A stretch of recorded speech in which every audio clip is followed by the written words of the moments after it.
اللہ اکبر اللہ اکبر اللہ اکبر لا الہ الا اللہ اللہ اکبر وللہ الحمد. اعوذ باللہ من الشیطان الرجیم. بسم اللہ الرحمن الرحیم. والفجر وليال عشر والشفع والوتر والليل إذا يسر هل في ذلك قسم لذي حجر. السلام علیکم ورحمۃ اللہ وبرکاتہ. نحمده ونصلی علی رسولہ الکریم. اما بعد فاعوذ باللہ من الشیطان الرجیم. بسم اللہ الرحمن الرحیم. رب اشرح لی صدری ویسر لی امری واحلل عقدۃ من لسانی یفقهوا قولی.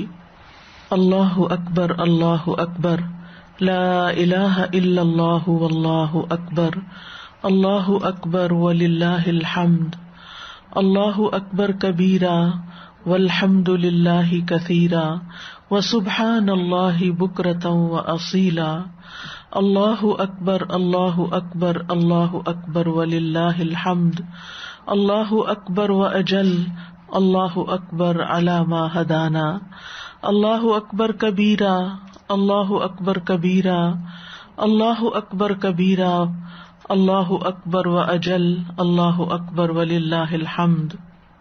بہترین ایام اور بہترین کام، اس سلسلے کا آج ہمارا آخری پروگرام ہے جو بہترین اخلاقیات اور متفرقات پر مشتمل ہے، جس میں ہم کچھ باتیں اخلاق سے متعلق کریں گے اور کچھ متفرق امور کے بارے میں جن کو اکٹھا کر دیا گیا ہے، جنہیں بہترین کام یا بہترین چیز کہا گیا ہے.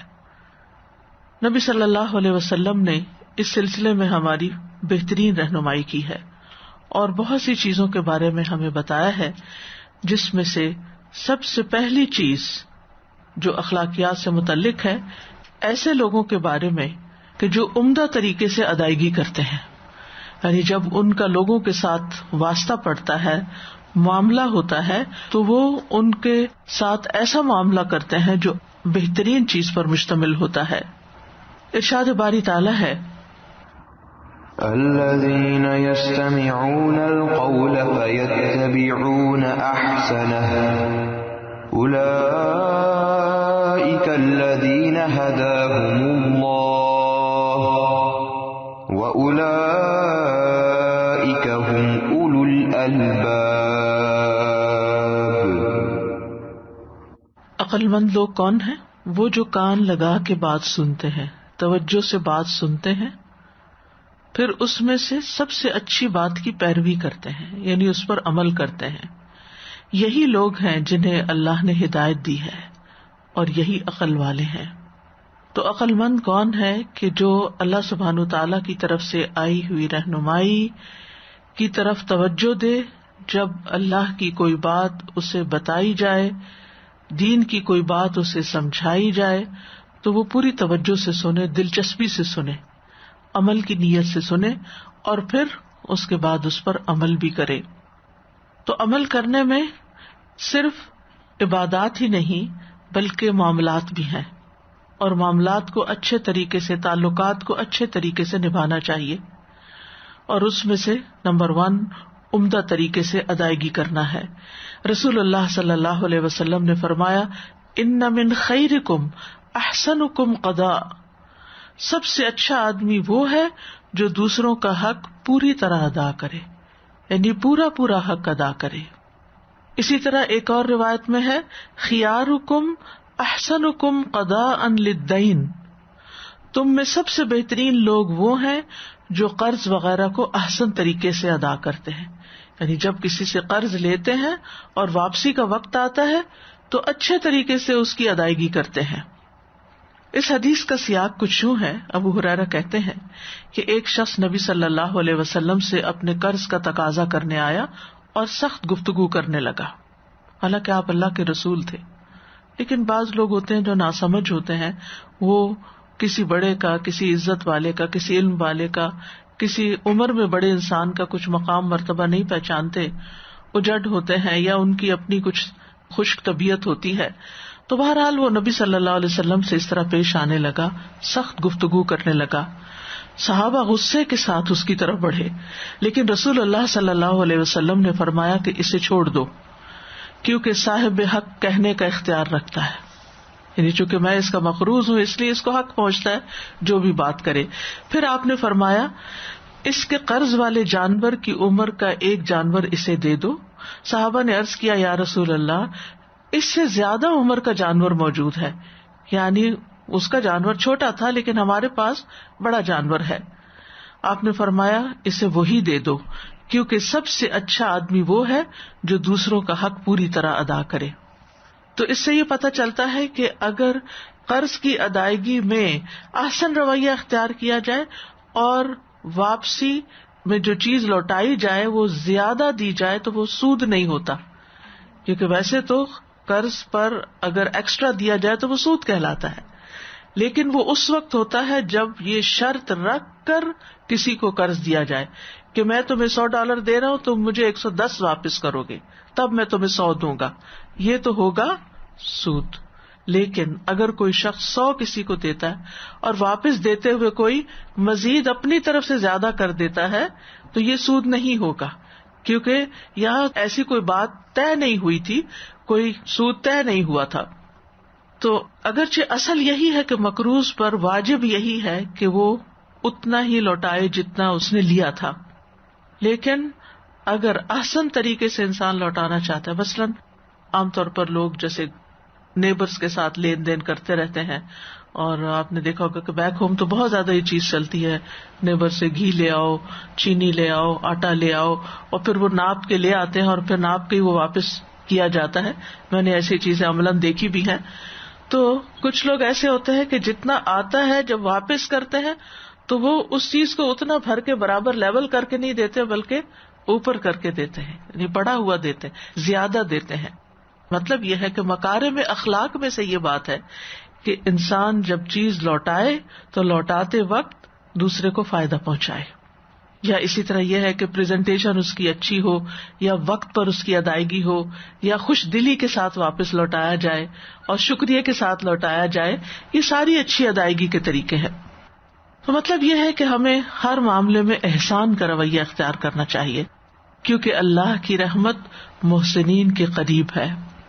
جب بندہ کسی بندے پر احسان کرتا ہے، اس کے ساتھ اچھا معاملہ کرتا ہے، تو اللہ سبحانہ وتعالی ایسے شخص پر احسان کرتا ہے.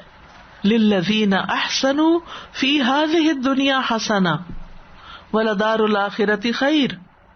ان لوگوں کے لیے جنہوں نے بھلائی کی اس دنیا میں بڑی بھلائی ہے، اور آخرت کا گھر تو کہیں بہتر ہے. یعنی احسان کا بدلہ دنیا میں بھی ملتا ہے. جو شخص اچھا عمل کرتا ہے اللہ تعالیٰ اس کو اس کا اچھا بدلہ دنیا میں بھی اور آخرت میں بھی دیتے ہیں. اور پھر اللہ تعالیٰ بڑھا کر دیتے ہیں. وَسَ نَزِيدُ الْمُحْسِنِينَ. ہم احسان کرنے والوں کو جلد ہی زیادہ دیں گے یا ضرور ہی زیادہ دیں گے، دونوں معنوں کی گنجائش ہے. اور هَلْ جَزَاءُ الْإِحْسَانِ إِلَّا الْإِحْسَانُ.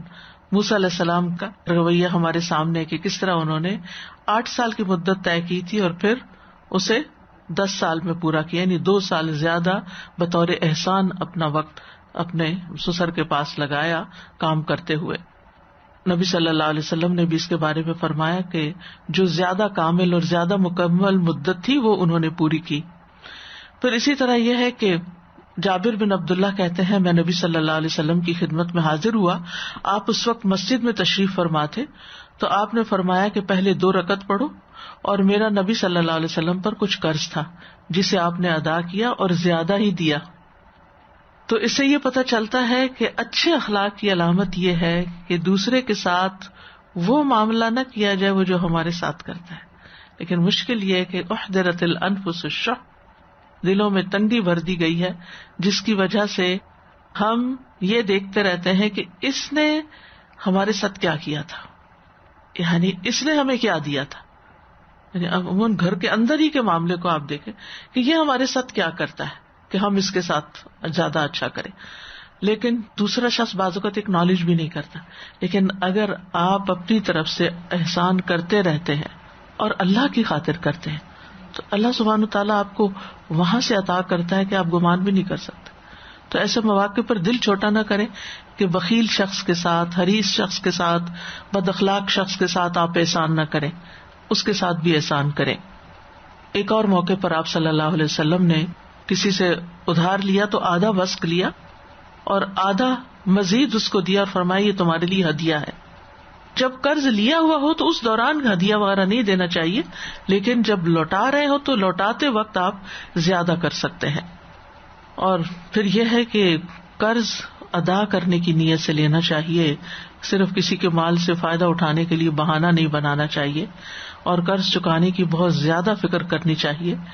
اور پھر یہ کہ جو شخص مالدار ہو اور پھر قرض ادا نہ کرے تو ایسا شخص ظالم شمار ہوتا ہے، اور ایسے شخص کے لیے سزا بھی ہے، یعنی اس کی عزت حلال ہو جاتی ہے اور اس کو حکومت وقت مثلا قید کر سکتی ہے، اس کو کسی اور طرح کی سزا دے سکتی ہے.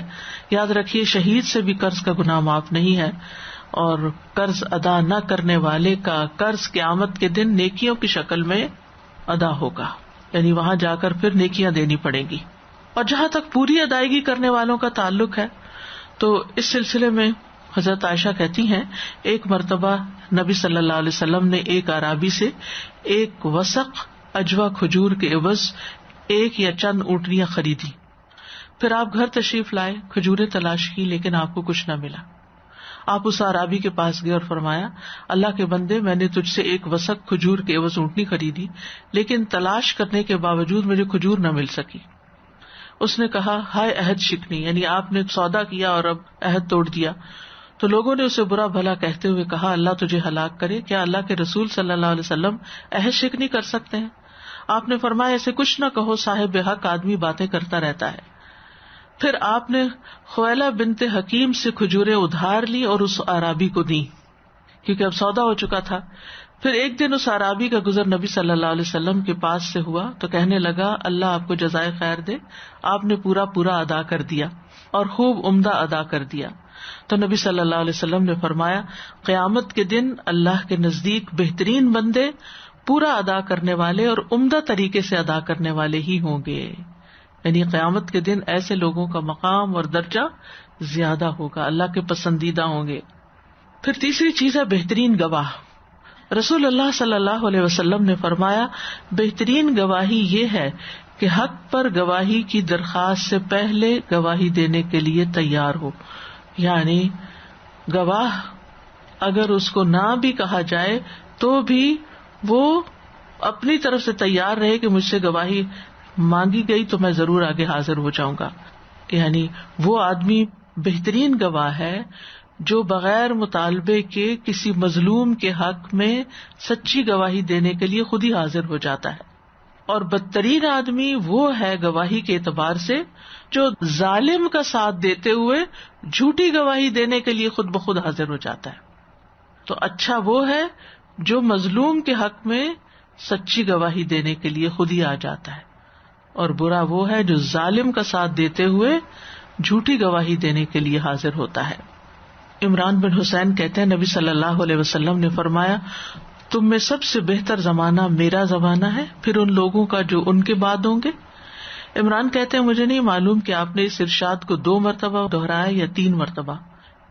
پھر ان کے بعد ایسے لوگ آئیں گے جو گواہی دیں گے لیکن ان سے گواہی طلب نہیں کی جائے گی، وہ خیانت کریں گے اور ان پر سے اعتماد جاتا رہے گا، وہ نظر مانیں گے لیکن نظر پوری نہیں کریں گے اور ان میں موٹاپا ظاہر ہو جائے گا، یعنی ان کا ہم و غم دنیا ہو جائے گی لیکن وہ اخلاق سے عاری ہوں گے. چوتھی چیز ہے حق بات کہنا. ابو ذر رضی اللہ عنہ سے روایت ہے، وہ کہتے ہیں کہ مجھے میرے خلیل محمد صلی اللہ علیہ وسلم نے خیر کی چند باتوں کی وصیت فرمائی کہ میں اللہ کے بارے میں کسی ملامت کرنے والے کی ملامت سے نہ ڈروں، اور مجھے یہ وصیت فرمائی کہ میں حق بات کہوں اگرچہ وہ کڑوی اور تلخ ہی کیوں نہ ہو. یعنی اگر آپ کو کسی سے کوئی ایسی بات کرنی ہو کہ جس پر آپ کو ڈر ہو کہ وہ ناراض ہوگا، آپ کو برا بھلا کہے گا، مثلاً کسی مظلوم کا ساتھ دینے کے لیے آپ اس کے ساتھ جاتے ہیں، یا اسی طرح کوئی شخص غلط کام کر رہا ہے اور آپ اس کو بتاتے ہیں کہ یہ بات غلط ہے اور تمہارا قصور ہے، تو وہ obviously اس شخص کو پسند نہیں آئے گی، وہ اوفینڈ ہوگا. لیکن یہ خصال بھی بہترین خصال ہے. اس کے بارے میں ایک آیت بھی ہے، ارشاد باری تعالیٰ ہے، یا ایھا الذین آمنوا من یرتد منکم عن دینہ فسوف یأتی اللہ بقوم یحبهم ویحبونہ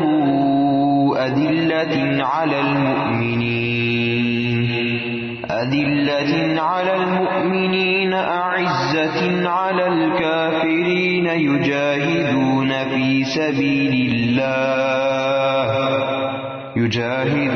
في سبيل الله ولا يخافون لومة لائم ذلك فضل الله يؤتيه من يشاء والله واسع علیم. اے لوگو جو ایمان لائے ہو، تم میں سے جو کوئی اپنے دین سے پھر جائے گا تو ان قریب اللہ ایسے لوگ لائے گا کہ وہ ان سے محبت کرے گا اور وہ اس سے محبت کریں گے. مومنوں پر بہت نرم ہوں گے، کافروں پر سخت، اللہ کے راستے میں جہاد کریں گے اور کسی ملامت کرنے والے کی ملامت سے نہیں ڈریں گے. یہ اللہ کا فضل ہے، وہ اسے دیتا ہے جس کو وہ چاہتا ہے، اور اللہ وسعت والا، سب کچھ جاننے والا ہے.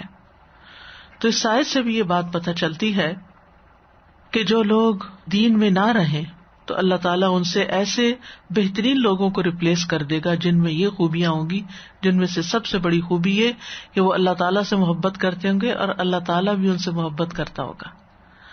اور جن سے اللہ تعالیٰ محبت کرتا ہے ان کی اور خوبیوں میں سے ایک خوبی کیا ہے کہ وہ ملامت گر کی ملامت سے نہیں ڈرتے. یعنی ہم سچ بات بعض اوقات کسی کو کیوں نہیں کہہ سکتے، حق بات کیوں نہیں کہہ سکتے، نصیحت کیوں نہیں کر سکتے، دوسرے کی غلطی کا احساس اس کو کیوں نہیں دلا سکتے کہ یہ ملامت کرے گا، پھر ہم اس کی نظروں سے گر جائیں گے، پھر ہم اس کے پسندیدہ نہیں رہیں گے، پھر ہم اس کے فیورٹ نہیں رہیں گے. اور ایسے ریئیکشن آپ نے بہت دفعہ لوگوں میں دیکھے ہوں گے. لیکن اگر اس وقت انسان کو ایک بات یہ یاد رہے کہ ایسا کرنے سے میں اللہ کا محبوب بن جاؤں گا، مجھے اللہ تعالیٰ کی محبت نصیب ہوگی، تو پھر لوگوں کی محبت میں کمی بھی ہو جائے، لوگ آپ کے خلاف بھی ہو جائیں تو آپ کو پرواہ نہیں ہوتی، اور آپ کو خوف نہیں ہوتا، آپ کو یہ ڈر نہیں ہوتا کہ یہ مجھے کوئی نقصان دیں گے. لا یخافون لومۃ لائم، ڈرتے نہیں ہیں ملامت گروں کی ملامت سے. تو ایک طرف ہے لوگوں میں پسندیدگی اور دوسری طرف ہے اللہ کی نگاہ میں پسندیدہ ہونا. اب یہ آپ کی چوائس ہے کہ آپ کون سا رستہ اختیار کرتے ہیں. اور یاد رکھیے وقتی طور پر لوگوں کا ریئیکشن یہ ہوتا ہے کہ آپ کو برا بھلا کہتے ہیں، لیکن ہر انسان کے اندر اللہ نے سچائی کی ایک پہچان رکھی ہے، ضمیر نام کی ایک چیز رکھی ہے.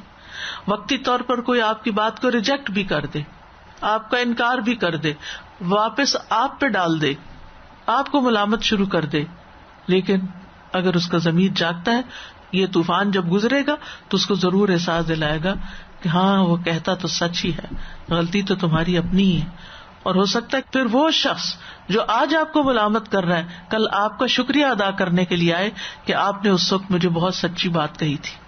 تو اس لیے ہمیشہ دوسروں کی خیر خواہی کریں، اور دوسروں کی خیر خواہی کا مطلب یہ نہیں ہوتا کہ آپ ہمیشہ ان کی پسند کی بات کریں.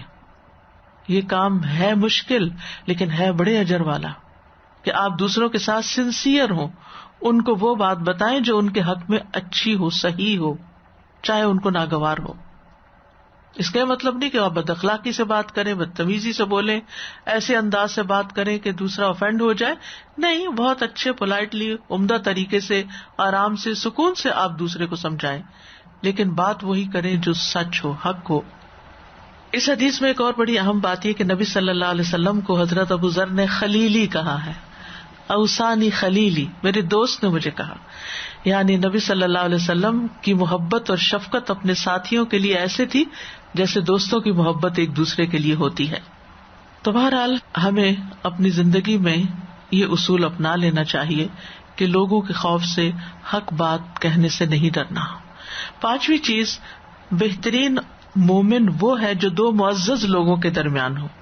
افضل الناس مؤمن بین کریمین، رسول اللہ صلی اللہ علیہ وسلم نے فرمایا لوگوں میں افضل مومن وہ ہے جو دو کریمین یعنی دو معزز لوگوں کے درمیان میں ہو.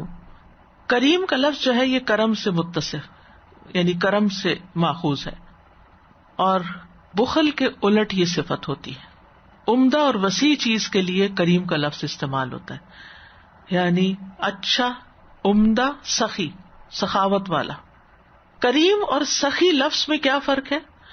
کریم بغیر مانگے بہت زیادہ احسان کرتا ہے، اور سخی وہ ہے جو مانگنے پہ دیتا ہے اور بہت دیتا ہے لیکن اس سے مانگنا پڑتا ہے.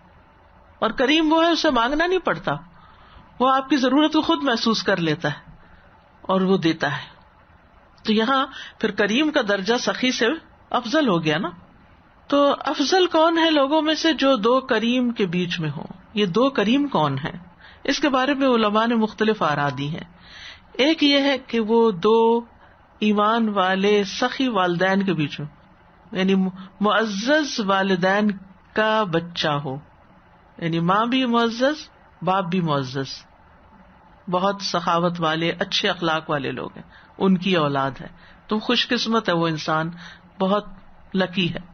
دوسرا یہ کہ باپ بھی بہت معزز ہو اور بیٹے نے بھی بہت نام کمایا ہو، وہ بھی بہت معزز ہو، ان کے بیچ میں ہو. بعض اوقات یہ ہوتا ہے نا کہ انسان کے والدین بہت معزز عزت دار لوگ ہوتے ہیں لیکن اولاد انتہائی خراب نکلتی. اب یہاں وہ انسان افضل ہے، خوش قسمت ہے کہ جس کے ماں باپ بھی معزز اور اولاد بھی معزز. پھر اسی طرح یہ بھی کہا گیا ہے کہ اس سے مراد وہ دو گھوڑے ہیں جو مجاہد جہاد پر لے کر جاتا ہے تو اس کے پاس یعنی وسائل زیادہ ہیں، لیکن یہ ایک دور کا معنی ہے. اسی طرح اور باتیں بھی کچھ کی گئی، لیکن اس سے مراد ایسے لوگوں کی کمپنی بھی ہو سکتی ہے، ایسے ساتھی بھی ہو سکتے ہیں، یا گھر میں اچھی بیوی یا اچھا شوہر اور اچھی اولاد یا اچھے والدین اور اچھے سسرال، یعنی دو طرفہ جس کو اچھا ماحول مل جائے، یعنی دونوں طرف سے خیر ملے، اور یہ انسان کی خوش قسمتی کی علامت ہے. ایسے ماحول میں انسان کو خوب پنپنے کا موقع ملتا ہے. مثلاً زمین بھی اچھی ہو اور اس جگہ پر دھوپ بھی اچھی لگتی ہو تو پھر آپ دیکھیں کہ پودے کتنے اچھے نکلیں گے. تو اسی طرح جو شخص اچھے ماحول میں ہوتا ہے اس کے لیے اچھائیوں میں آگے نکلنا مشکل نہیں ہوتا، اور اگر وہ بھی اچھا بن جاتا ہے ان دو کے اثرات سے تو کیا ہی اچھا ہوگا. دو طرف سے اس نے خوبیاں لی. اچھا، بعض خواتین ہوتی ہیں جن کے میکے والوں میں بھی بڑی اچھی روایات ہوتی ہیں، جہاں شادی ہو کے جاتی ہے وہاں اس سے بھی اچھی روایات ہوتی. اب یہاں جو اس خاتون کا کردار ہوگا وہ کیا ہوگا کہ دونوں طرف کی اچھی باتوں کو اپنے بچوں کے اندر ڈالے گی، تو یہ افضل انسان ہو جاتا ہے اس طریقے سے. یہاں بنیادی طور پر سخاوت کی اہمیت اور فضیلت بتائی گئی ہے کہ وہ انسان بہت عمدہ ہے، عزت والا ہے، جو بہت دینے والا ہے. حدیث میں آتا ہے ان اللہ تعالی جواد یحب الجود، اللہ تعالیٰ سخی ہے اور سخاوت کو پسند کرتا ہے اور اچھے اخلاق کو پسند کرتا ہے اور اس کے گھٹیا پن کو ناپسند کرتا ہے. ایک اور حدیث میں آتا ہے المؤمن غر کریم والفاجر خب لئیم، مومن بھولا بھالا اور فراخ دل ہوتا ہے اور فاجر چالاک اور دل میں بغض رکھنے والا ہوتا ہے. اللہ کے نبی صلی اللہ علیہ وسلم سب سے زیادہ سخی تھے، اور سب سے زیادہ سخاوت کب ہوتی تھی آپ کی؟ رمضان میں جب جبریل آپ کو روز ملتے تھے اور قرآن کا دور ہوتا تھا. تو ایک طرف سے جبریل آ رہے ہیں اور دوسری طرف سے قرآن پڑھا جا رہا ہے، تو آپ سوچئے کہ پھر کیفیت کیا ہوگی. اور ایسے میں پھر خوب خیر کرنے کو دل چاہتا، یعنی عام انسان کے لیے بھی جب یہ دو چیزیں کہ ایک طرف استاد ہو بتانے والا کچھ اور دوسری طرف کتاب ہو تو پھر دل کی حالت بدلتی ہے اور انسان نیکی اور خیر کے کاموں میں آگے بڑھتا ہے. نبی صلی اللہ علیہ وسلم لوگوں کو جب عطا کرتے تھے تو خوب خوب عطا کرتے تھے، اور جس سے تکلیف پہنچتی تھی اس کو بھی نوازتے تھے. ہم عام طور پر جو ہمارے ساتھ اچھا نہ کرے یا جس سے ہم ہرٹ ہو جائیں تو پھر اس سے ہم اپنا منہ موڑ لیتے ہیں، لیکن آپ ایسا نہیں کرتے تھے. آپ کو یاد ہوگا حنین کا وہ واقعہ کہ جب ایک شخص کے پاؤں میں بھاری جوتی تھی اور اس نے رسول اللہ صلی اللہ علیہ وسلم کے پاؤں کو رون ڈالا تھا اور آپ کے ہاتھ میں کوڑا تھا جس سے آپ نے کچوکا دیا اسے، ایک انسٹنٹ ریئیکشن تھا اور بسم اللہ پڑھی اور کہا تم نے مجھے تکلیف دی. بہرحال اس شخص نے تو اپنی رات گزاری ملامت کرتے. پھر آپ صلی اللہ علیہ وسلم نے اس کو بلوایا اور آپ نے اس سے پوچھا کہ تم ہی ہو جس نے میرا پاؤں روندا تھا اور مجھے تکلیف دی تھی اور میں نے تمہیں کوڑے سے کچوکا دیا تھا، یہ لو 80 گائیں اس کوڑا لگانے کے بدلے، 80 گائیں کوڑا لگانے کے بدلے. اور وہ بھی کوئی جان بوجھ کے آپ نے نہیں کیا تھا. پچھلے دنوں میں کووڈ ٹیسٹ کے لیے گئی، جو ایکسپیرینس کر چکے ہیں ان کو معلوم ہوگا کہ جب وہ بہت اوپر لے جاتے ہیں تو آپ اس بندے کا ہاتھ پکڑ لیتے ہیں، اور میں نے اتنی سختی سے اس کا ہاتھ پکڑ لیا کہ مجھے خود بھی سمجھ نہیں آئی کہ میں نے یہ کیا ہے. تو بعد میں مجھے احساس ہوا کہ میں نے زیادتی کی ہے کہ میں نے اس کا ہاتھ اتنا کیوں پکڑ لیا. لیکن وہ اچانک ایک ریئیکشن ہوتا ہے انسان کا جو اس وقت پتہ نہیں چلتا کہ کیا. اگر کوئی آپ کے اوپر گر رہا تو آپ ایک دم اس کو واپس پش بیک کرتے ہیں، جیسے مکھی بیٹھتی تو آپ ایک دم ہاتھ سے اڑا دیتے ہیں. تو یہ ایسے جو غیر اختیاری فعل ہوتے ہیں اس پر بھی ہمارے نبی صلی اللہ علیہ وسلم اتنا نوازتے ہیں کہ دوسرے کا دل اچھا ہو جائے. پھر نمبر 6 ہے بہترین لوگ وہ بھی ہیں جو کمزور اور مظلوم بندے ہیں.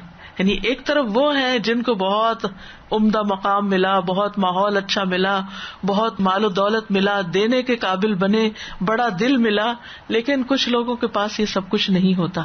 پھر وہ کیا کریں؟ کمزور اور مظلوم بندے.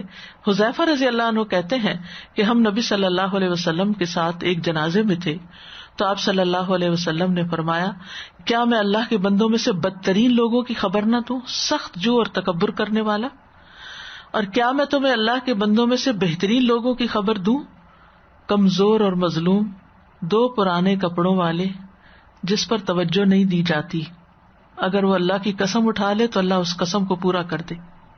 یعنی لوگوں کی نظر میں اس کا کوئی مقام نہیں کیونکہ اس کے کپڑے پٹے پرانے.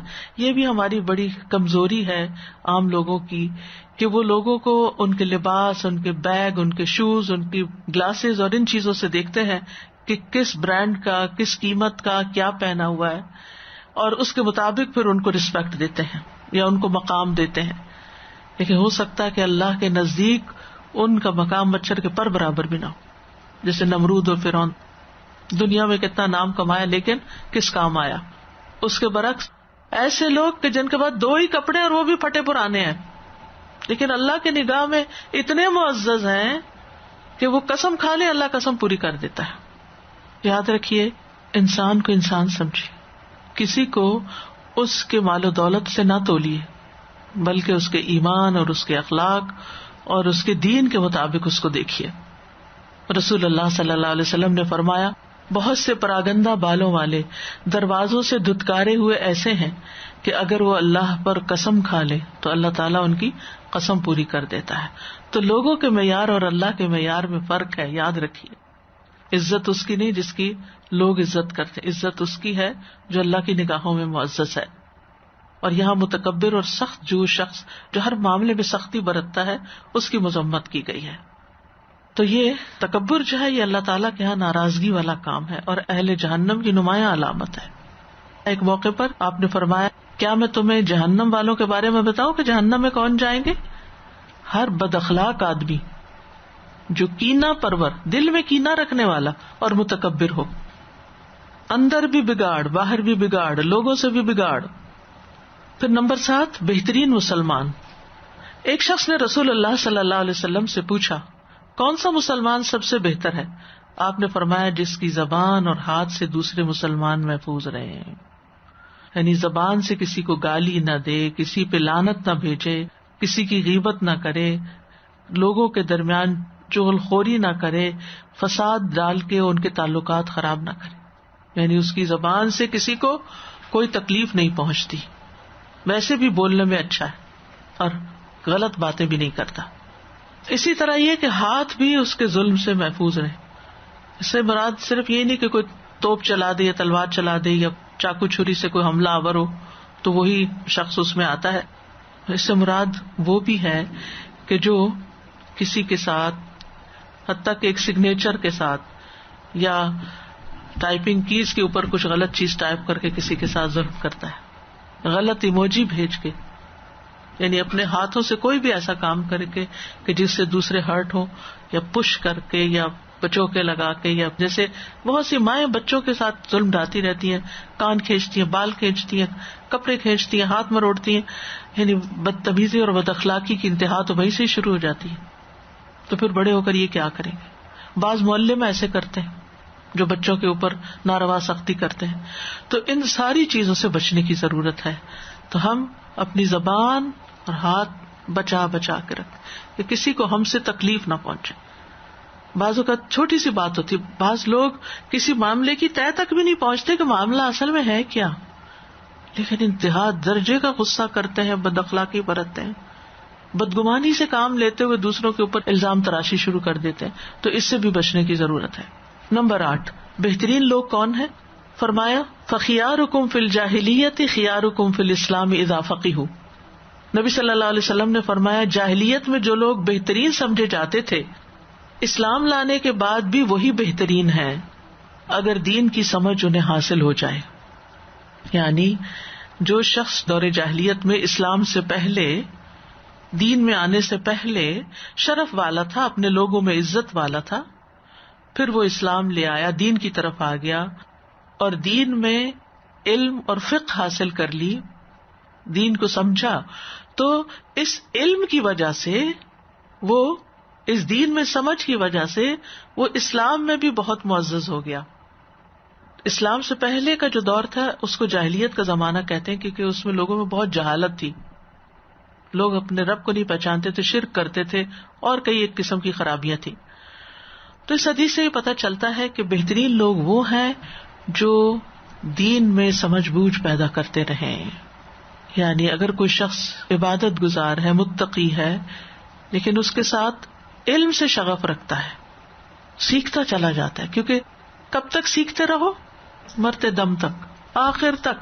کبھی یہ نہ سوچو کہ بہت پڑھ لیا، اتنے کورسز کر لیے، یہ بھی ہو گیا، وہ بھی، قرآن بھی پڑھ لیا، صحیح بخاری بھی مکمل کر لی، فلاں بھی حدیث کی کتاب پڑھ لی. نہیں، علم کی کوئی انتہا نہیں، بلکہ دعا مانگا کریں رب زدنی علما، کہ اللہ میرے علم میں اور اضافہ کر. کیونکہ فائدہ یہ ہوتا ہے جب علم آتا ہے نا تو عمل آتا ہے، اور بعض اوقات چھوٹا سا عمل بہت درجات کو بلند کرنے کا ذریعہ بنتا ہے. اور پھر یہ ہے کہ انسانوں کی دو ہی قسمیں ہیں، ایک وہ ہیں جو نیک متقی اور اپنے رب کے ہاں بزرگی والے ہیں، اور دوسرے گناہگار بدبخت اور اللہ کے ہاں جو حقیر ہیں. نمبر 9، علم حاصل کرنا بہترین عمل ہے. اب متفرقات میں سے بہترین اعمال کیا ہیں؟ نبی صلی اللہ علیہ وسلم نے فرمایا علم کی فضیلت عبادت کی فضیلت سے بڑھ کر ہے. یعنی بعض اوقات ایک کھچاتانی ہو رہی ہوتی ہے نا کہ ہم چاہتے ہیں کچھ نوافل پڑھ لیں، اور دوسری طرف کلاس کی تیاری بھی کرنی ہوتی ہے اور کچھ مزید سیکھنا ہوتا ہے تاکہ سکھا سکیں. اب انسان دو کے بیچ میں آ گیا ہوتا ہے کہ دل چاہتا ہے تلاوت زیادہ کر لیں، کئی قرآن ختم کر لیں، اور دوسری طرف وہی ایک رکوع کی تفسیر کروانی ہوتی ہے، اور سارا ٹائم جو ایک سپارہ پڑھنے میں لگتا ہے وہ چند آیات کو سمجھنے میں لگ جاتا ہے. تو پھر انسان سوچتا ہے پتہ نہیں میں کہاں کھڑا ہوں، شاید میں کچھ نہیں کر رہا. نہیں، اگر آپ علم کے سیکھنے سکھانے میں مشغول ہیں اور اس وجہ سے آپ زیادہ نوافل نہیں پڑھ سکتے تو کوئی بات نہیں، آپ ایک افضل کام میں لگے ہوئے ہیں. اس کا یہ مطلب نہیں کہ کبھی نفل نہ پڑھیں، اس کا یہ مطلب نہیں کہ تہجد نہ پڑھیں. نبی صلی اللہ علیہ وسلم معلم بھی تھے اور تہجد بھی پڑھتے تھے. اس کا یہ مطلب نہیں کہ آپ اشراق کے نفل چھوڑ دیں کہ میں اس وقت بھی تھوڑا سا کچھ اور پڑھ لوں. نہیں، پڑھنے کا بھی ایک وقت رکھیں، لیکن عبادت کی بھی کچھ چیزیں اپنے لیے لازم کر لیں. ہاں، بعض لوگ ہوتے ہیں کہ وہ مثلاً چاشت کے وقت 2 رکعتیں نہیں یا 4 نہیں بلکہ 12 پڑھیں گے، اور آپ کے پاس 12 پڑھنے کا وقت نہیں کیونکہ آپ نے کچھ علم سیکھنا یا سکھانا ہے. کوئی سائل آپ کا انتظار کر رہا ہے. جیسے میں واٹس ایپ کھولتی ہوں تو بہت سے لوگوں کے سوال بھی ہوتے ہیں. میں کھول نہیں رہی تھی کہ آج عرفہ کا دن، لالچ ہوتی ہے نا کہ دعائیں مانگ لیں ذرا. پھر وہ دل میں آتا کہ پتہ نہیں کسی کا کوئی اہم سوال ہوگا تو ہو سکتا ہے کہ میں اس کو جواب دوں اور وہ جو کچھ کرے وہ سارا بھی میرے حصے میں آ جائے. تو ایسی کیفیات ہر ایک کے اوپر آتی ہیں، خاص طور پر جو لوگ دین کا علم سکھا رہے ہوتے ہیں ان کے وقت میں بہرحال کمی ہو جاتی ہے کچھ عبادات کی طرف توجہ دینے کے لیے. تو فضل العلم خیر من فضل العبادہ، علم کی فضیلت عبادت کی فضیلت سے بڑھ کر ہے، لیکن یاد رکھیے اس کا تعلق نفلی روزوں، نفلی نماز، نفلی ذکر اذکار کے ساتھ ہے، فرائض کے ساتھ نہیں ہے کہ آپ سوچیں اچھا میں فرض نماز چھوڑ دوں اور میں کچھ اور کر لوں، یہ نہیں ہو سکتا. اور پھر اس علم سے کیا مراد ہے؟ اس علم سے مراد خرید و فروخت کا علم نہیں، کوئی بزنس نہیں ہے اور ایسی چیزیں نہیں ہیں. اس علم سے مراد دین کا علم ہے، یعنی اگر نیت صحیح ہو اور اللہ تعالیٰ کی معرفت کا علم ہو اور قرآن و حدیث کا علم ہو. تو امام احمد کہتے ہیں ایک رات علم کا مذاکرہ کرنا، علم کے حصول کے لیے ایک رات جاگنا مجھے پوری رات قیام اللیل کرنے سے زیادہ محبوب ہے، کیونکہ علم سیکھنا بذات خود ایک عبادت ہے. یعنی یہ بھی عبادت ہے، ایک نفلی عبادت ہے اور ایک سیکھنے کی عبادت ہے. اور پھر اس میں یعنی دین کے علم میں سے بہترین کیا ہے؟ 10ویں بات، بہترین لوگ جو قرآن سیکھیں اور سکھائیں. نبی صلی اللہ علیہ وسلم نے فرمایا خیرکم من تعلم القرآن وعلمہ، تم میں بہترین لوگ وہ ہیں جو قرآن سیکھیں اور سکھائیں. یعنی قرآن کو سیکھتے رہنا چاہیے، ایک چیز ختم ہو جائے تو دوسری شروع کر لینی چاہیے. یعنی زندگی میں وہ وقت نہ آئے کہ ہم قرآن میں سے کچھ نہ سیکھیں، کیونکہ قرآن کا علم ایسا سمندر ہے، اتنی وسعت ہے اس میں، اتنی گہرائی ہے کہ آپ ساری زندگی بھی لگا دیں تو ادا نہیں ہو سکتا. یقین کریں اگر آپ سال کا کوئی ایک دن بھی نہ چھوڑیں کہ جس میں آپ نے قرآن کو سمجھا نہ ہو یا پڑھایا نہ ہو، پھر بھی آپ کو ایسے لگے گا کہ ابھی تو کچھ بھی نہیں کیا، ابھی تو صرف سطح کو ٹچ ہی کیا یا ابھی تو کنارے پہ ہی کھڑے. اس لیے ایک کورس کر کے سیکھنا سکھانا چھوڑ دینا یہ اپنے ساتھ بہت بڑا ظلم ہے. کورس کی بات میں اس لیے کہتی ہوں کہ اس میں انسان بندھ جاتا ہے، یعنی اس کی کمٹمنٹ ہو جاتی، ایک روٹین بن جاتی ہے، اور پھر انسان ایکٹیولی سیکھتا ہے. جب سکھانا ہوتا ہے یا امتحان دینا ہوتا ہے یا ٹیسٹ دینا ہوتا ہے تو پھر اس وقت انسان اپنا دماغ استعمال کرتا ہے، ورنہ پیسو لرننگ یہ ہوتی کہ اچھا چلو سن لیا، پتہ چل گیا، اس کے بعد بلا دیا اس کو. نہیں، جب آپ اس کو سیکھنے کے بعد پھر یاد کرتے ہیں، پھر آپ کسی اور کو سکھاتے ہیں، اس سے پختگی آتی اور یہ ریپیٹیشن آپ کے عمل میں بھی اضافہ کرتی ہے. تو اس لیے کچھ نہ کچھ چلتا رہے یہ سلسلہ حتیٰ کہ موت آ جائے. ابن حجر اپنی کتاب فتح الباری میں لکھتے ہیں کوئی شخص اس وقت تک ربانی نہیں بن سکتا، رب والا، جب تک وہ عمل کرنے والا عالم اور تعلیم دینے والا نہ بن جائے. بس اسے چاہیے کہ وہ قرآن سیکھے، اس کے احکام سیکھے اور اس کی تعلیم دے. اس کا یہ مطلب نہیں کہ کچھ اور نہ سکھائے کسی کو یا کچھ اور تعلیم، وہ بھی ساتھ ساتھ جاری رہے، لیکن کچھ حصہ اپنی زندگی میں قرآن سیکھنے سکھانے کا ضرور رکھے. دونوں ہی بہترین ہے. اگر سکھانے کا موقع ابھی نہیں مل رہا تو سیکھنا بھی بہترین ہے، بلکہ سیکھنے والے کی تعلمہ کی پہلی بات کی گئی، علامہ والا بعد میں آئے گا. نمبر 11، اور کون سا عمل افضل ہے؟ پابندی سے کیے جانے والے عمل بہترین اعمال میں سے ہیں. ان احب الاعمال الی اللہ ما دام و ان قل، اللہ کے نزدیک سب سے پسندیدہ عمل وہ ہے جسے پابندی سے ہمیشہ کیا جائے، خواہ کم ہی کیوں نہ ہو، تھوڑا ہی کیوں نہ ہو، ریگولر کیا جائے. یعنی کہ کبھی بہت کر لیا اور کبھی بالکل غائب ہو گئے، کہیں کرتے رہے، چلتے رہے. مثلاً اگر آپ روز نہیں پڑھ سکتے، ہفتے میں ایک دن آپ نے قرآن کلاس لینے یا دینے کا سلسلہ جاری رکھا ہوا تو اس کی پابندی کریں. خدمت خلق کا کوئی کام شروع کیا، سخاوت کا کوئی کام شروع کیا، صدقہ خیرات کا کوئی کام شروع کیا، کچھ بھی آپ اس کو بس پھر پلے باندھ لیں، اس کی پابندی کریں. اتنا ہی کریں جتنا آپ نبھا سکتے ہیں، لیکن کریں ضرور. آپ صلی اللہ علیہ وسلم کو دین میں سب سے پسندیدہ وہی عمل تھا جس پر دوام ہو. آل محمد صلی اللہ علیہ وسلم کا یہی معمول تھا، جب کوئی عمل کرتے مستقل مزاجی سے کرتے. اور کچھ لوگوں کو میں نے دیکھا ہے کہ وہ اپنے اچھے کاموں کو اس پابندی سے کرتے ہیں کہ اگر کبھی ان سے چھوٹ جائے تو وہ اس کی قضا بھی دیتے ہیں. یعنی اگر وہ کام ایک وقت میں نہ ہو تو دوسرے وقت میں کریں گے کہ نہیں میرا یہ چھوٹ گیا تھا، مجھے یہ پورا کرنا ہے. اس میں آپ دیکھیے کہ جیسے روزے ہیں، اگر قضا ہو جائیں تو آپ قضا دیتے ہیں، تو اسی طرح کچھ لوگ نیکی کے کام میں اگر کسی ایک وقت میں کوئی عمل رہ گیا، مثلا ظہر کی سنتیں وہ مستقل پڑھتے ہیں، ظہر کا وقت نکل گیا عصر کے ساتھ پڑھ لیتے ہیں. چھوڑتے نہیں ہیں. یعنی یہ باندھا یہ کر کے چھوڑنا. اور یہ عادت بہت اچھی ہوتی ہے. آپ مثلا روزانہ اپنے قرآن مجید کی تلاوت کا ٹارگٹ رکھتے ہیں, اتنا تو پڑھنا ہے. اب جب آپ پڑھ رہے تھے اتنے میں کوئی ایمرجنسی آ گئی, وہاں چھوڑ دیا, اب کیا کروں.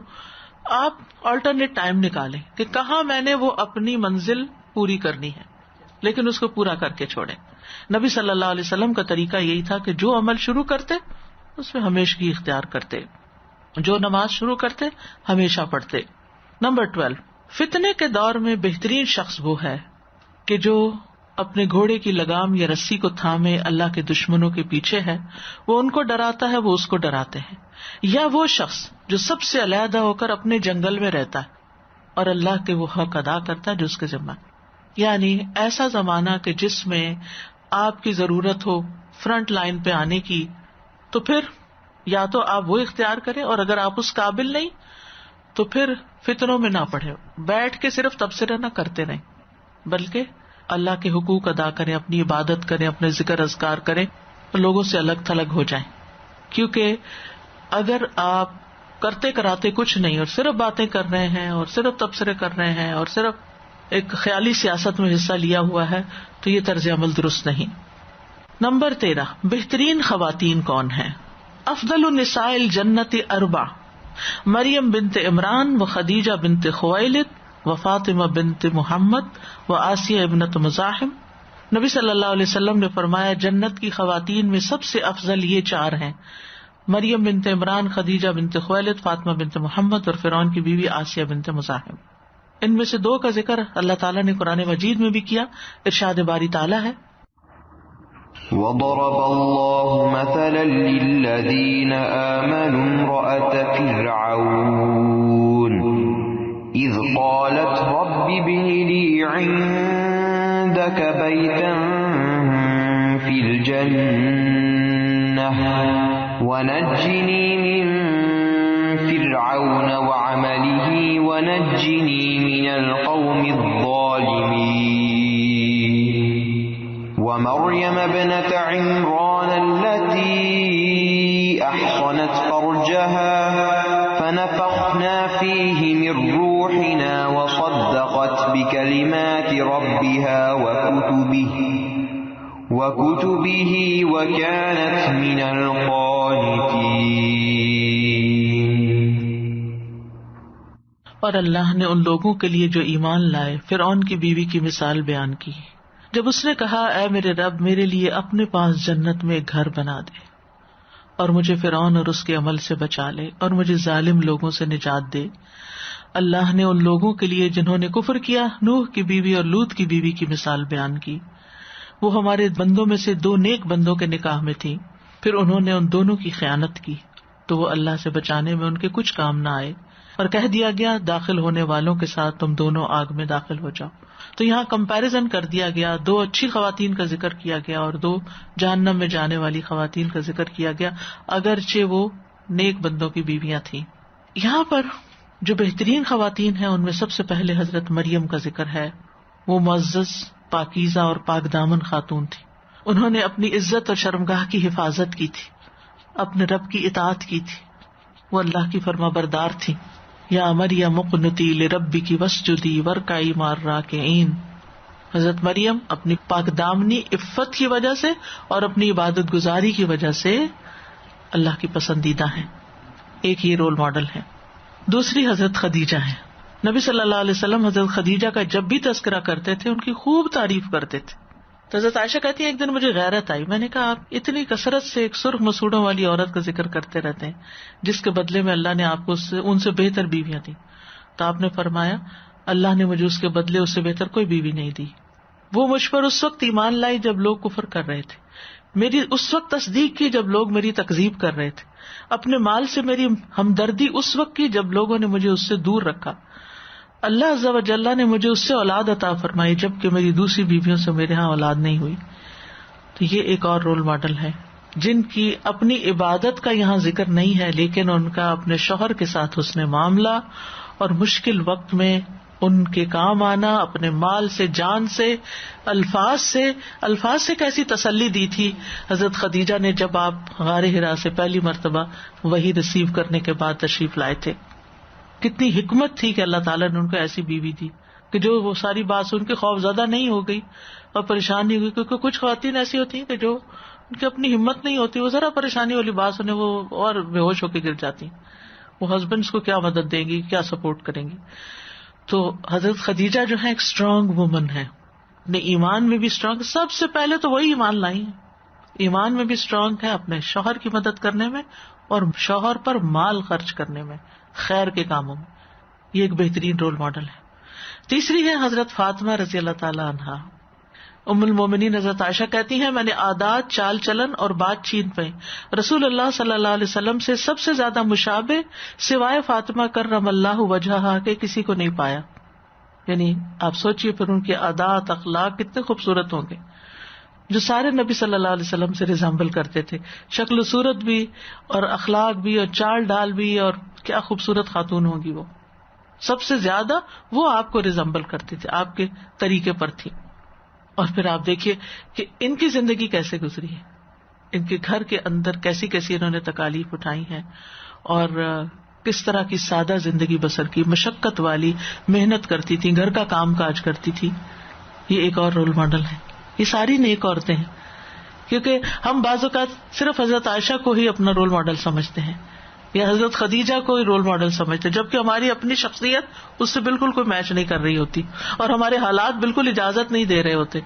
تو ہمیں مختلف بہترین خواتین کا نمونہ دکھا دیا گیا کہ اپنے حالات کے مطابق اور اپنی صلاحیت کے مطابق ان میں سے جس کو چاہے انسان فالو کر لے.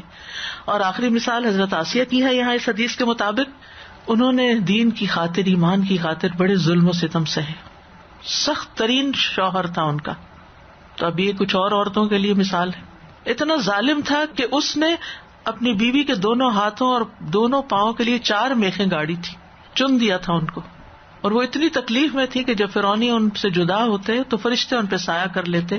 اس وقت انہوں نے دعا مانگی, رب ابن لی عندک بیتا فی الجنہ ونجنی من فرعون وعملہ ونجنی من القوم الظالمین. تو یہ ایک اور رول ماڈل ہے کہ ہر حال میں ایمان پر قائم رہنا ہے, چاہے شوہر کا تعاون ہو یا نہ ہو, دین کو ہاتھ سے نہیں جانے دینا. نمبر 14, بہترین خواتین قانتات و حافظات. ابو ہریرہ بیان کرتے ہیں کہ رسول اللہ صلی اللہ علیہ وسلم سے پوچھا گیا کون سی عورتیں بہتر ہیں. آپ نے فرمایا وہ عورت کہ جب خاوند اس کی طرف دیکھے تو وہ اسے خوش کر دے, یعنی مسکرا کے دیکھے. جب وہ اسے حکم دے تو اس کی فرما برداری کرے, بات مان لے. اور اپنے نفس اور مال کے معاملے میں خاوند کی ایسے انداز میں مخالفت نہ کرے جسے وہ ناپسند کرتا ہو. یعنی اپنا مال یا اپنا آپ ایسی جگہ نہ رکھے کہ جہاں شوہر کو پسند نہ, یعنی ایسی جگہ نہ جائے, وہ کام نہ کرے جو اس کو اچھا نہیں لگتا, اس کو اریٹیٹ نہ کرے.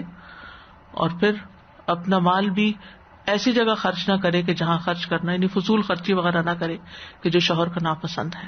اچھی خواتین کے بارے میں قرآن مجید میں آتا ہے فالصالحات قانتات حافظات للغیب بما حفظ اللہ. نیک عورتیں فرما بردار ہوتی ہیں, اپنی عزت اور شوہر کے مال کی غائبانہ حفاظت کرنے والی ہیں, اس وجہ سے کہ اللہ نے ان کے حقوق کی حفاظت کی ہے. تو بہترین بیوی وہ ہے جس کی طرف شوہر دیکھے تو اس کو خوش کر دے. اس سے یہ بھی پتہ چلتا ہے کہ عورت کا جہاد جو ہے وہ اس کے گھر کے اندر ہے, کیونکہ بعض اوقات شوہر کی طرف سے ایسی باتیں سننے کو ملتی ہیں یا ایسا رویہ دیکھنے کو ملتا ہے یا ایسی چیزیں سامنے آتی ہیں کہ جو انتہائی ناگوار ہوتی ہیں. ان ساری چیزوں کو برداشت کرتے ہوئے انسان اپنے رویے کو خوبصورت رکھے, اپنا فرض پورا کرے اور اللہ کی خاطر اپنی ذمہ داری پوری کرے تو اللہ کی نگاہ میں بہت معزز اور مکرم ہوگی. پھر بہترین خواتین وہ ہیں جو بچوں پہ شفقت کرتی ہیں, بچوں کے ساتھ نرمی برتتی ہیں. نبی صلی اللہ علیہ وسلم نے فرمایا اونٹ پر سوار ہونے والی عورتوں میں بہترین عورت قریش کی نیک عورت ہے جو اپنے بچے سے اس کی چھوٹی عمر میں بہت زیادہ محبت کرنے والی ہے. یہ بچوں سے پیار کرنا ایک خوبی ہے اور اپنے شوہر کے مال و اسباب کی بہت اچھی حفاظت کرنے والی ثابت ہوتی ہے, یعنی اپنے گھر کا بھی خیال رکھتی ہے, بچوں کا بھی خیال رکھتی ہے. یہ بہترین عورت ہے. لیکن عام طور پر ہم اس کام کو کام ہی نہیں سمجھتے. ہم کہتے ہیں کہ میں نے تو زندگی برباد کر دی, بس گھر اور بچوں میں ہی رہی. نہیں, اپنی عبادت کریں, علم حاصل کریں, گھر کو دیکھیں, بچوں کو دیکھیں. بہترین جہاد ہے, بہترین نیکی ہے. نمبر 16, نیک عورت دنیا کا بہترین متاع ہے. عبداللہ ابن عمر روایت کرتے ہیں کہ رسول اللہ صلی اللہ علیہ وسلم نے فرمایا، دنیا فائدہ اٹھانے کی چیز ہے اور دنیا کی بہترین متاع نیک عورت ہے. یعنی دنیا میں انسان آیا ہے، اللہ کی نعمتوں سے فائدہ اٹھا رہا ہے، کوئی حرج نہیں، اللہ نے بندوں کے لیے بنائی. خلق لکم ما فی الارض جمیعا، جو کچھ زمین میں سب تمہارے لیے پیدا کیا ہے، فائدہ اٹھاؤ اس سے. یعنی جہاں ضرورت ہے حق کے ساتھ حلال طریقے سے جائز طریقے سے اس کو ضائع نہ کرو، ابیوز نہ کرو، لیکن جہاں فائدہ اٹھانے کی بات ہے وہاں اس سے فائدہ اٹھاؤ. لیکن ان ساری چیزوں میں، دنیا میں جتنی بھی چیز ہیں، ان سب میں سے بہترین چیز نیک عورت ہے. اس کا مقام سب سے بلند ہے جو دوسروں کو فائدہ پہنچاتی ہے.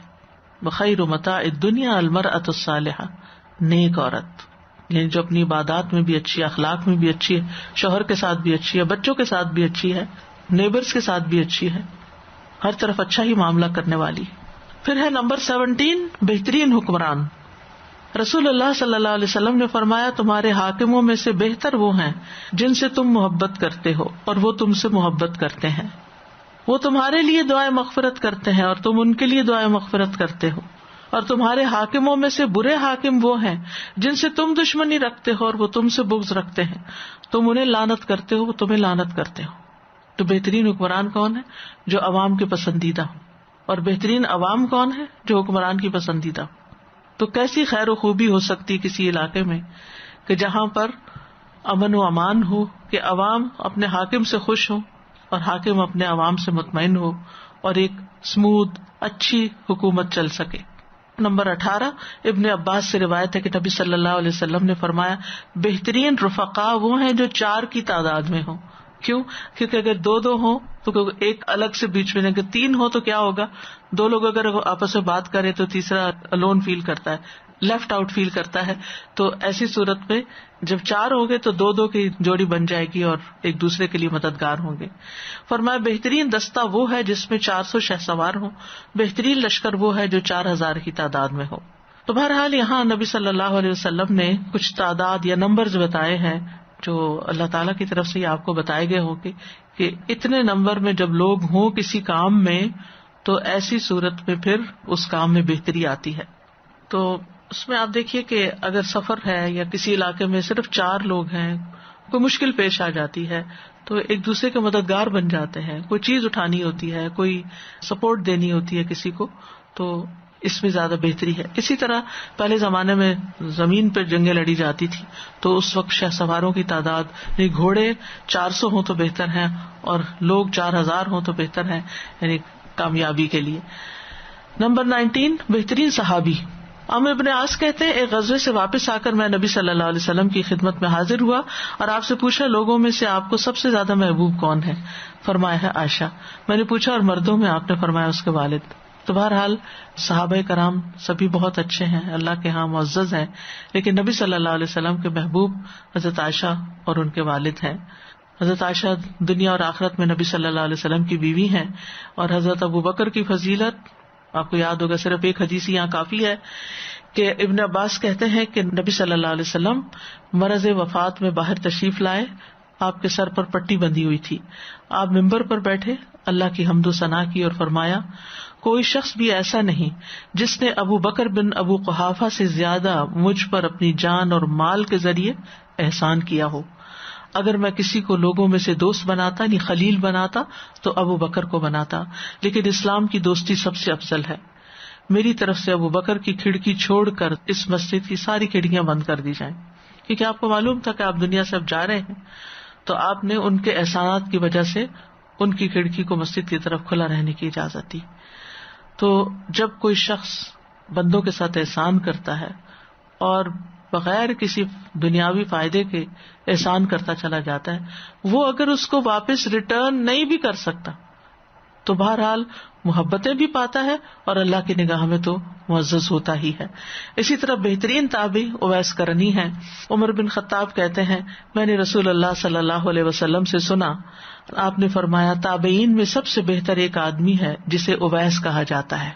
اس کی بس والدہ ہی ہے، یعنی ماں ہے اور وہ ہے، ماں بیٹا ہے.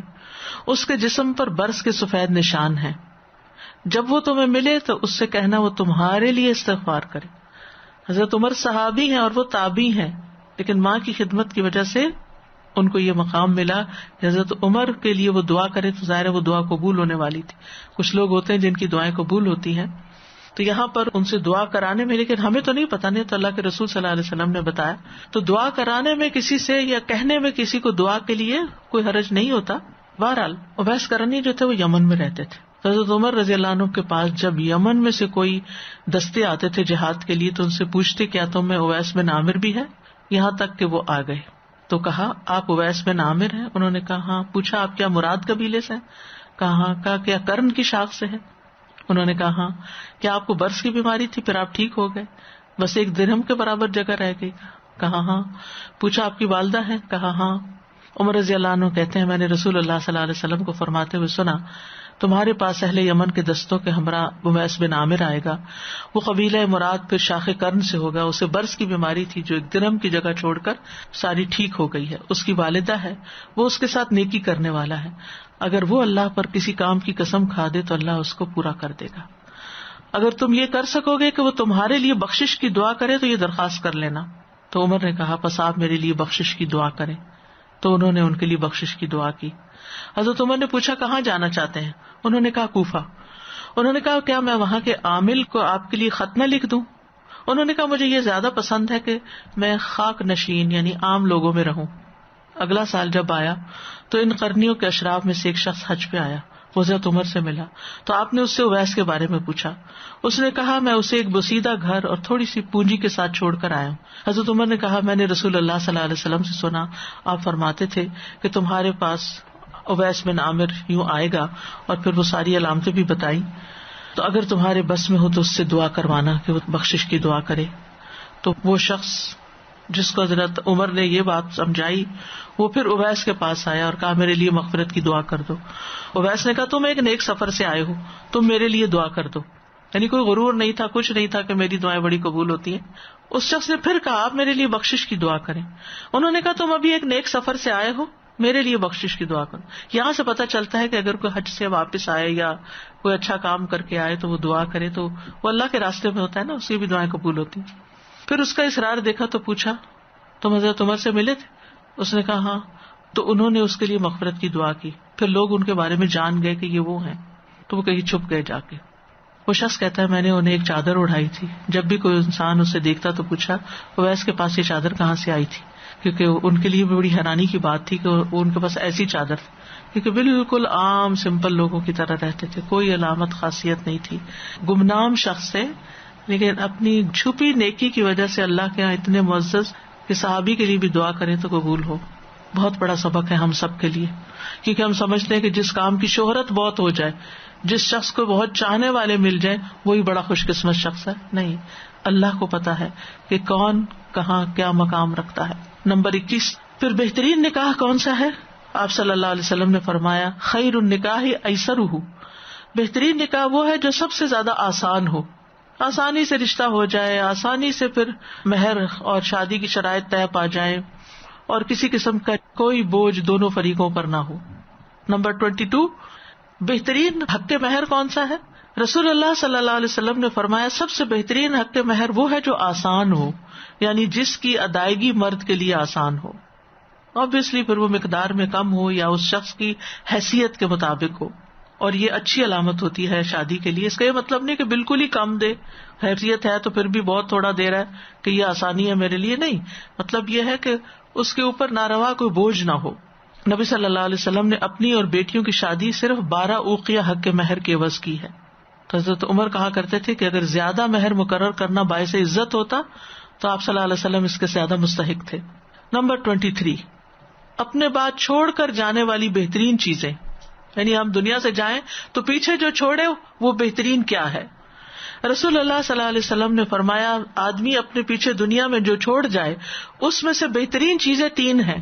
یعنی انسان اپنے کپڑے بھی چھوڑ جاتا ہے، اپنا گھر بھی چھوڑ جاتا ہے، اپنے برتن، عورتوں کے لیے جو ان کا کچن ہے، جو ان کی جیولری ہے، سب کچھ چھوڑ جاتے ہیں نا مر کے.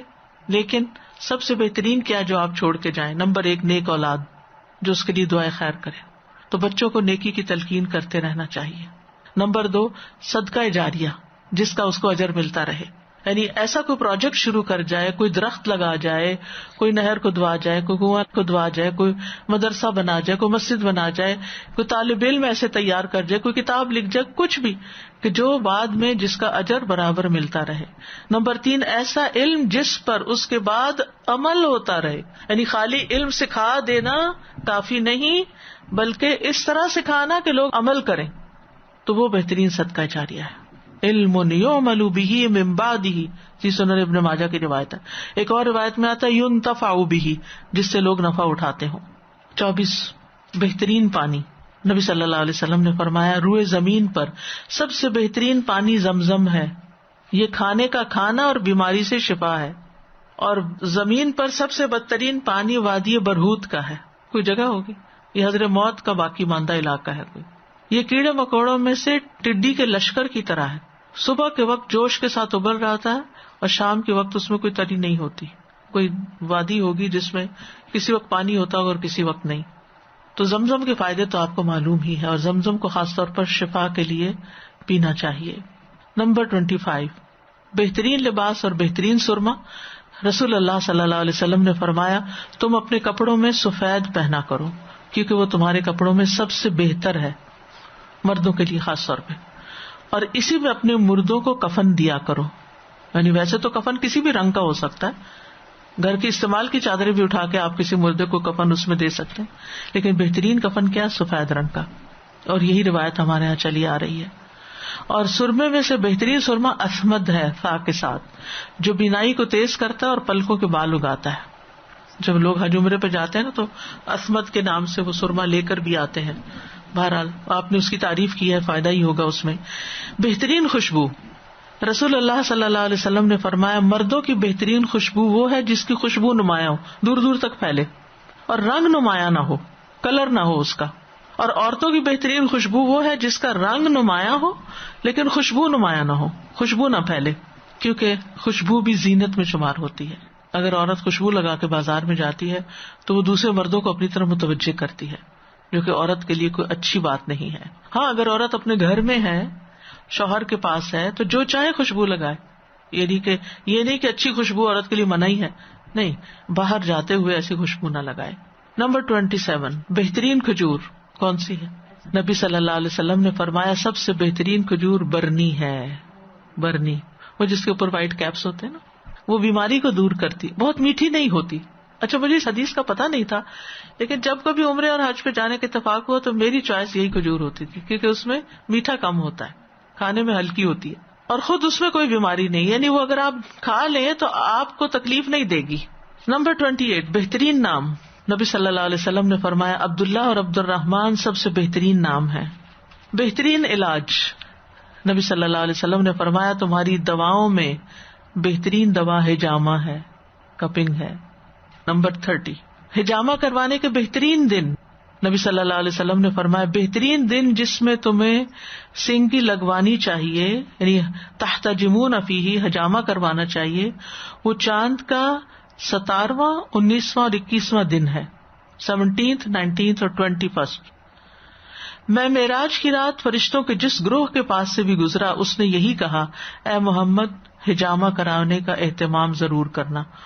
اور یہاں پر میں چھوٹی سی بات کرنا چاہوں گی فائدے کی، کہ بہت سے لوگ ویکسین لگوانے سے گھبرا رہے ہیں، لیکن اب اس کے سوا چارہ بھی نہیں ہے، کیونکہ بہت سی چیزیں اس کے ساتھ بن جائیں گی کہ آپ کی اگر ویکسین نہیں تو آپ مثلاً ہاسپٹل میں انٹر نہیں ہو سکتے، یا اور ٹریول نہیں کر سکتے، کئی ایک رکاوٹیں ہو سکتی، تب لگوانی تو ہے، اور اس کے فائدے یا نقصان زیادہ تو اللہ ہی بہتر جانتا ہے، لیکن جس چیز کے بارے میں آپ کو شک ہے کہ یہ مجھے نقصان دے گی، تو نبی صلی اللہ علیہ وسلم کی اس حدیث پر عمل کر لیں کہ آپ نے فرمایا جو شخص صبح کے وقت 7 کھجوریں اجوا کی کھا لیتا ہے شام تک کوئی زہر اس پہ اثر نہیں کرتا۔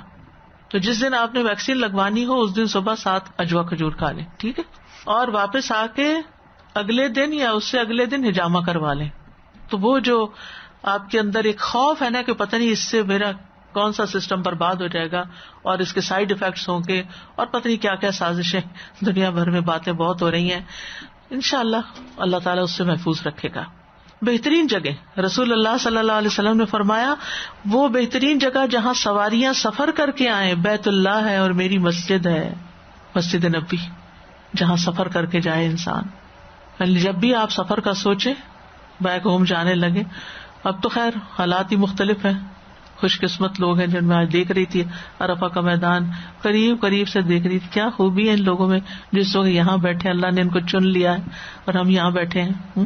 تو بہرحال اللہ تعالیٰ جس کو جہاں بھی رکھے اور اللہ ہماری نیتوں کے ساتھ ہمیں وہاں لکھ لے. تو جب کبھی سفر کا ارادہ کریں تو بیچ میں عمرے کا ضرور یعنی کہ حصہ رکھا کریں, یا حج کا یا عمرے کا. انسان باقی ضروریات بھی پوری کرتا رہتا ہے. اگر تھوڑے سے پیسے ایکسٹرا دے کر اللہ کا گھر ٹچ کر کے جائیں تو زیادہ اچھا ہے. اور پھر صرف مکہ ہی نہیں مدینہ کا بھی سفر کیا کریں, کیونکہ آپ نے مسجد نبوی کا بھی یہاں ذکر کیا ہے. رسول اللہ صلی اللہ علیہ وسلم نے فرمایا بہترین خطے مسجدیں ہیں اور بدترین خطے بازار ہیں. ہماری دوڑ کہاں زیادہ ہوتی ہے, کس طرف؟ ابھی تو کووڈ کی وجہ سے مال بند ہے, ورنہ لوگ لازم سمجھتے ہیں کہ ہفتے میں ایک دفعہ تو ضرور جانا ہے وہاں. مسجد ہفتے میں ایک دفعہ جائیں یا نہ جائیں, بازار ضرور جانا ہے. دیکھیں اور کیا نیا آیا ہے. اور اب تو خیر بازار گھروں میں آ گئے, آپ کے ہاتھوں میں آ گئے ہیں. اللہ تعالیٰ محفوظ رکھے. فنگر ٹپس پہ ہیں بالکل. ایک کلک, ایک ایپ ادھر کلک کریں تو دعاؤں کی ہوگی, دوسری کلک کریں تو وہ بہت ٹائم لگتا ہے. نمبر 32 بہترین مجالس. رسول اللہ صلی اللہ علیہ وسلم نے فرمایا بہترین مجالس وہ ہیں جو کشادہ ہوں, جیسے ماشاءاللہ آج آپ بیٹھے ہوئے ہیں سوشل ڈسٹینسنگ کی وجہ سے, لیکن ویسے بھی یعنی آسانی سے جہاں جگہ مل جائے, کھلی جگہ ہو اور وسیع ہو کے آرام سے لوگ بیٹھیں. اور یہ ایک عام کلام ہے, صرف مسجد یا مدرسہ یا اسکول یا کسی باہر کی گیدرنگ کی بات نہیں ہے, یہ شادی ہال کی گیدرنگ نہیں, ہر جگہ. یعنی گھر کے اندر بھی بہترین مجلس وہ ہے جس میں وسعت ہو, دوسروں کو ویلکم کیا جائے, ان کو جگہ دی جائے. مسجد میں بھی کوئی اور آ گیا ہے جگہ بنا دے, یہ نہیں کہ اور پھیل جائے کہ وہ کہیں اور چلا جائے, اور لوگوں کے اوپر جگہ تنگ نہ کی جائے. ایسی جگہ ہو کہ جہاں لوگ بیٹھ کر سکون محسوس کریں, عبادت کے لیے جائیں یا علم کے لیے جائیں تو یکسوئی سے اپنا کام کر سکیں. اور اسی طرح فراخی اگر اسپرچل میننگ میں لی جائے یعنی جہاں بیٹھ کے شرح صدر ہو جائے.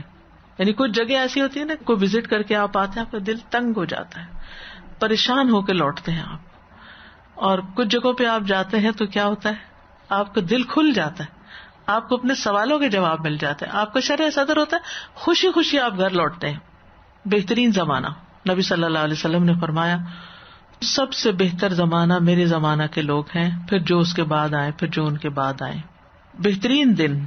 ابو ہریرہ رضی اللہ عنہ کہتے ہیں نبی صلی اللہ علیہ وسلم نے فرمایا بہترین دن جس میں سورج نکلتا ہے وہ جمعہ کا دن ہے.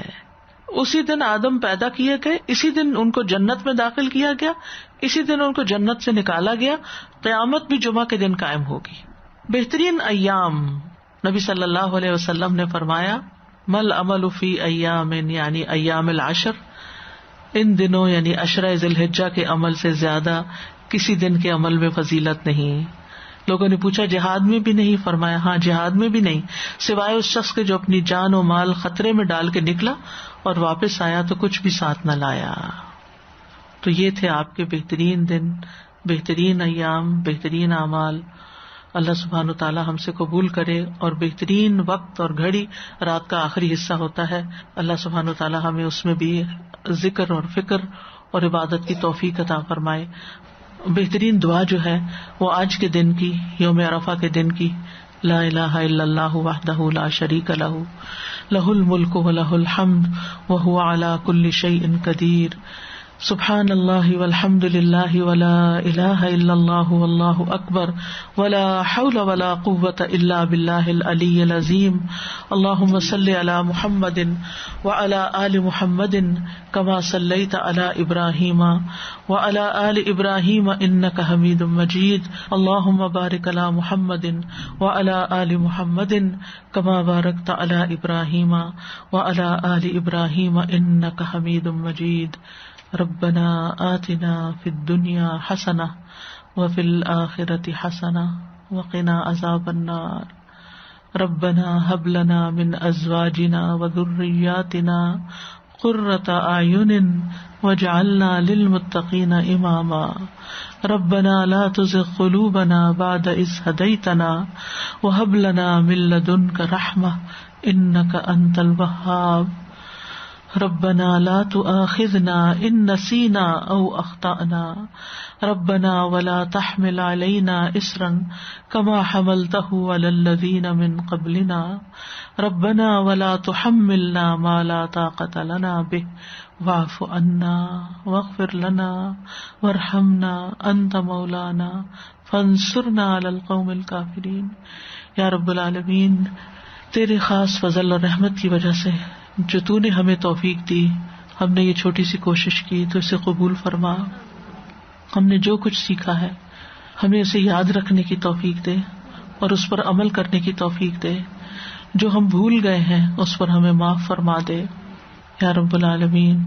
تو آج کے دن ہم سب کی بخشش فرما دے، ہمیں جہنم سے نجات کا پروانہ عطا کر دے اور اپنی جنت اور اپنی رضا سے نواز یا رب العالمین۔ تمام بیماروں کو صحت عطا فرما اللہ، سب دکھی لوگوں کے دکھ دور فرما اللہ۔ اس مجلس میں جس کے دل میں جو دعا ہے، جو حاجت ہے، اس کو پورا فرما۔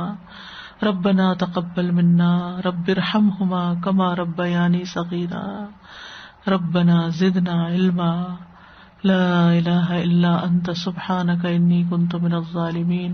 لا الہ الا اللہ وحدہ لا شریک لہ لہ الملک و لہ الحمد وہو علی کل شیء قدیر۔ یا اللہ تو ہر چیز پر قادر ہے، تو ہمیں صحت اور ایمان اور عافیت والی لمبی زندگی عطا کر اور اپنی بہترین عبادت، ذکر اور شکر کی توفیق عطا فرما۔ اللہ ہم سب کے بچوں کی اصلاح فرما دے، اللہ سب دکھ دور فرما دے۔ ربنا تقبل منا انك انت السميع العليم وتب علينا انك انت التواب الرحيم وصلى الله تعالى على خير خلقه محمد وعلى آله واصحابه واهل بيته اجمعين برحمتك يا ارحم الراحمين۔ الله اکبر الله اکبر لا الہ الا اللہ واللہ اکبر اللہ اکبر وللہ الحمد وآخر دعوانا ان الحمد للہ رب العالمین۔ سبحانک اللہم وبحمدک اشہد ان لا الہ الا انت استغفرک واتوب الیک۔ السلام علیکم ورحمۃ اللہ وبرکاتہ۔ اللہ اکبر اللہ اکبر اللہ اکبر لا الہ الا اللہ اللہ اکبر اللہ اکبر ولی